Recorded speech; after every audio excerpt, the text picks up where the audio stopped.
Hello. Today I'll be talking about the segregation of bacterial DNA, and it's a spatio-temporal organization as the bacterial DNA makes a copy of itself and it segregates into two halves of the cell before cell division can take place.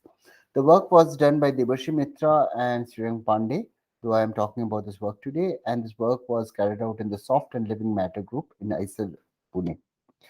So, what is the big question? The big question is that advanced organisms or animals like human DNA have evolved an elaborate machinery to segregate chromosomes into two parts of the cell by something called the mitotic spindle before cell division takes place.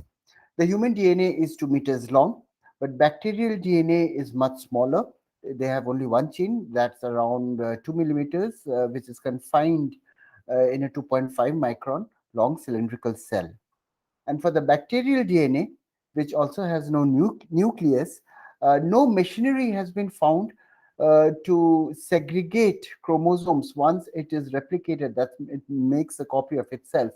Though there have been proteins identified which are necessary for the segregation of chromosomes. So the big question is in the bacterial cell, how this chromosomal segregation, how is it achieved? And the short answer is that entropic repulsion between polymers, ring polymers, because bacterial DNA are ring polymers confined within the cell, seem to play an important part.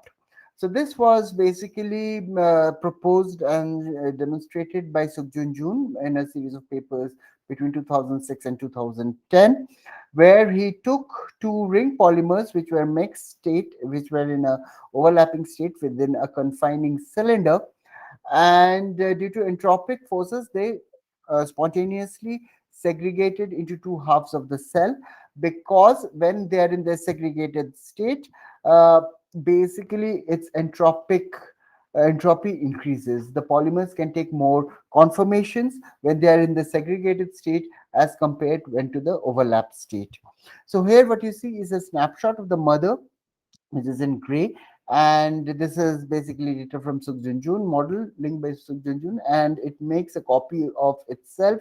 The daughter DNA1, which say is red, and daughter DNA2, which is blue. And as replication progresses, the mother is converted into the red and the blue, the daughter DNA1 and DNA2, and you see that it spontaneously segregates into two halves of the cell. But there are still many open questions remaining about the spatio-temporal organization of the bacterial chromosomes. To explain that, let me tell you that the replication starts from a certain point called the origin, and it basically proceeds along the two arms of the ring polymer DNA, and it ends at the other point, which is the third, which is nearly opposite to that of the origin along the chain contour. So it basically happens along this arm as well as this arm. And the point of replication is called the replication fork, and it moves from monomer to monomer. We model the bacterial DNA as a ring polymer with 500 monomers, bead spring model. And as the replication progresses, a copy of the two daughter DNAs are basically produced. Now, Cass and Wiggins in 2016, they showed that as replication proceeds and it goes into two halves of the cell, the ori, a certain loci, a certain point along the chain contour, is localized to the one-fourth position, and the other one-fourth position along the cell. Note that the cell actually elongates as replication progresses to nearly double the size of the original cell. So that's why the cylinder you see is longer here as the replication proceeds. And finally, it divides in the middle and becomes two cells. So the question is, how does such localization take place?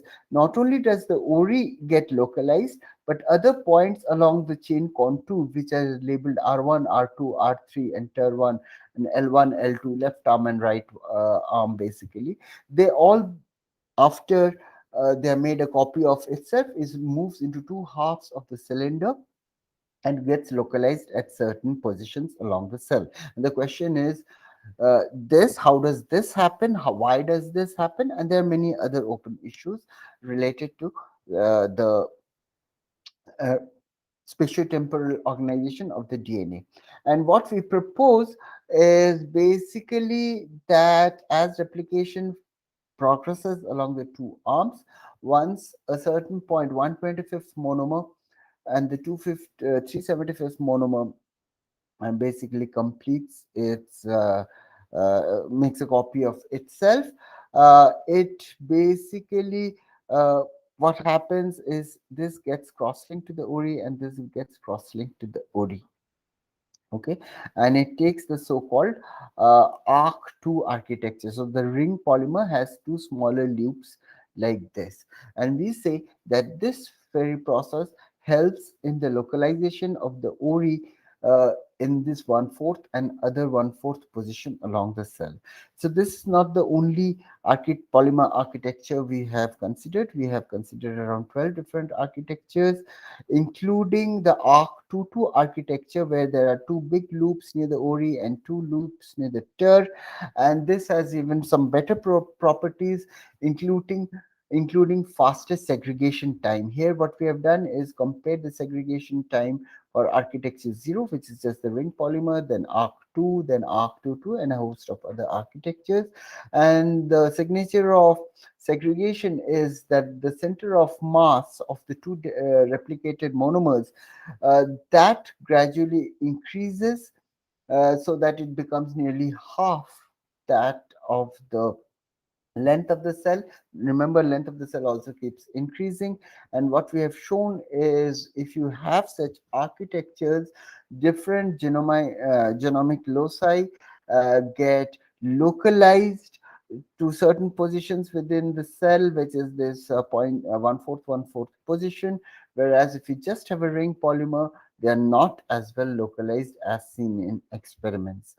So the message is that primitive cells like E. coli, it's a simple and primitive bacteria, used to take use physical forces and phenomena to perform life functions. And if you want to know, please contact me at my poster. Thank you.